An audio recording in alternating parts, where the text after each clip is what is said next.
Yeah. I want to jump back a bit and I want to close off this topic where you speak about the pain that led you to wanting to take your life. Do you Yeah. think you've been able to identify what was so painful that you felt like your life was worthless? Oh yeah. Yeah. So it goes back to my testimony of um, being pushed into a medical field. I come from a family of doctors and dentists, and like in the Indian culture, you're either a doctor, lawyer, um, engineer, accountant, or failure. you know? Wow. So I went into dentistry. I really wanted to become a doctor. Like being a cardiologist was a dream of mine since I was a child because of my granddad. He was very ill. I actually saved him from a heart attack once. My mom taught me what to do, and he had a heart attack in front of me, and I knew what to do. My partner had a heart attack 3 weeks ago, and I knew what to do. So I think it was ingrained in me as a child, like, serve people, help people. So I thought, what better way to do that than become a doctor? Did really well in high school. I was A student, head girl, did all of those things because my parents told me to. But there was always a little bee inside me that knew that I had much greater plans and much greater purpose in this world. And, when you grow up in a small minded Indian community, it's like my vision for myself was so big that everyone else's vision fit into my vision. That's how big my vision was for my life. But I followed my parents' plan, and I found myself in dentistry. And I was so miserable. Each year, I did 3 years of it, I would get more and more and more depressed. By the way, dentistry is the highest suicidal job in the world. Hectic. Did you know that? I didn't. It's Yeah. dentists and then diamond dealers. Okay. So don't ask me why. I mean, I can't tell you why because it is a very depressing field. You've got to have a passion for it. So I found myself very depressed. I found myself failing on purpose. I found myself bunking. I found myself with the wrong crowd. I found myself numbing myself from where I was in life, feeling unfulfilled, not passionate. You know, these things can put you in a place where you feel stuck. And I find that our generation, even now, they study to become accountants, they study to become lawyers, and they find themselves stuck and feeling unfulfilled. And the more they fester and they sit in that, the more depressed they become. But we all have a choice. Yeah. Get out of it. Do something new. Why are you actually sitting in this place of being stuck? You have a choice. So going back to the young me, I didn't think the way I thought now. So my only escape was alcohol and drugs and partying and boys. So all of those things are obviously unhealthy, negative, toxic ways to deal with the pain. And the more I dealt with it that way, the more difficult it was to become healed. So I did drugs and alcohol for about 2 years in Cape Town. My goodness. That is And mighty expensive. I don't even ask me how I even lived. Like, honestly, I look back now and I'm like, how? What do we do? But I was very naughty. I don't even know if I should disclose it on the podcast, but I used to tell my parents, oh, textbooks and, this and that and whatever. The classic textbook story. So, and my poor parents, dude, now I give back my everything to them. Yeah, like, I yeah, literally yeah. serve my parents because I know they paid for not even just studying in Cape Town, a place to stay, food, all of the stuff that I thought about now. I'm like, oh my word, I owe them my life. So, yeah, going back to how I ended up in that place, it's that I didn't think the way I thought now. And I thought the only way out was to numb myself, was to, like dive into a toxic, pool of Narcotics. yeah. And the more you deal with things in unhealthy ways, which is why there's such a culture of, people want to party every weekend. They're look just at, not dealing. they're not dealing. They They're are not numbing. facing. They're You're numbing. numbing. And it's very temporary. That's why it needs a fix, a A consistent fix. constant fix. It's like, it's literally, even going out is like a drug.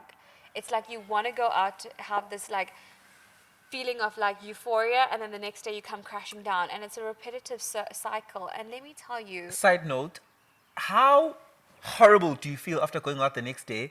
I think there's a friend of mine who's called it like post-groove depression. oh my god, All of a sudden, the it's next day you feel like, the groove oh, blues. Yeah, yeah. 100%. Yeah, so I think, but everything happens for a reason, right? I always say there's blessing in the battle now that I see it this way, which is why I try to speak to women and men and people who are in these situations to help them with, and this is the key word, perspective.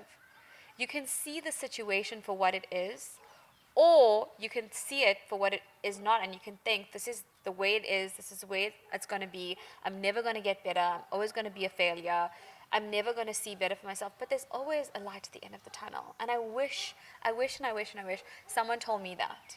Someone came to little B and said, it's going to be okay. Yeah.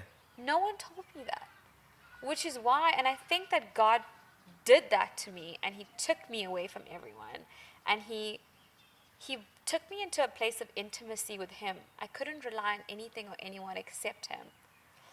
And that is how I overcame. But for many, there's still, I know friends that are in the same space for 6 years, and sometimes they don't want to accept the help. There's only so much you can do. Yes. So, yeah, I found myself in that space because of my unhealthy habits, and I feel like young people need to know that there is a way out. You can change. Yeah. Change is the hardest thing in the world. If it was easy, everyone would be who they want to be. But it takes work. And there's a life coach that I love to listen to. Her name's Lisa Train. She says it's about dealing with the sticky icky, right? It's about getting messy, getting into the messy parts of you. And people are afraid of it. People are afraid of the darkness. We're told as a child, the darkness is bad.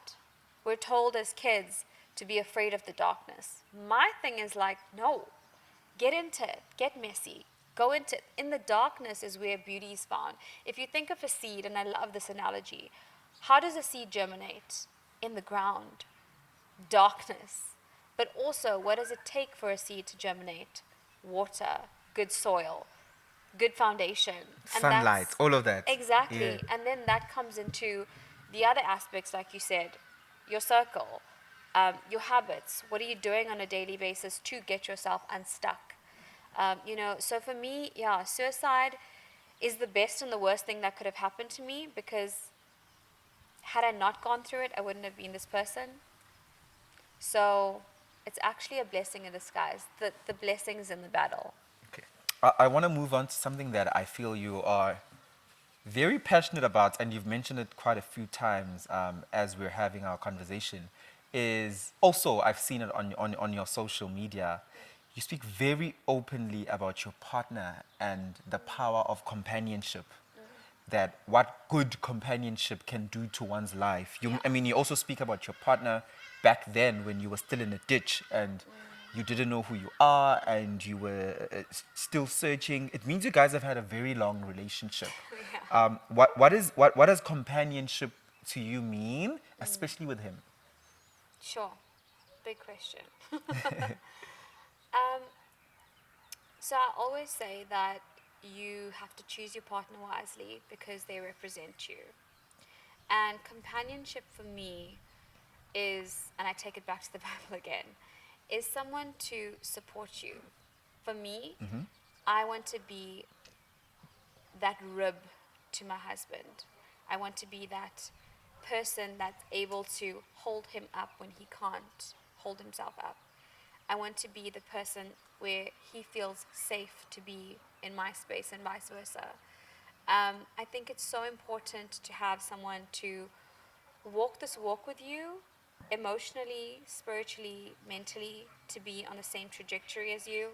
And for me, companionship means to be in alignment with that spiritual, mental, emotional journey together. to become the best versions of yourselves. And I think that when your partner deviates from your values or True. deviates from your Right? goals, Yeah. then that's a huge red flag. And I mentor women in business, faith, and relationship. And when I see them seeing these red flags, I'm like, honey, do you have like glasses on?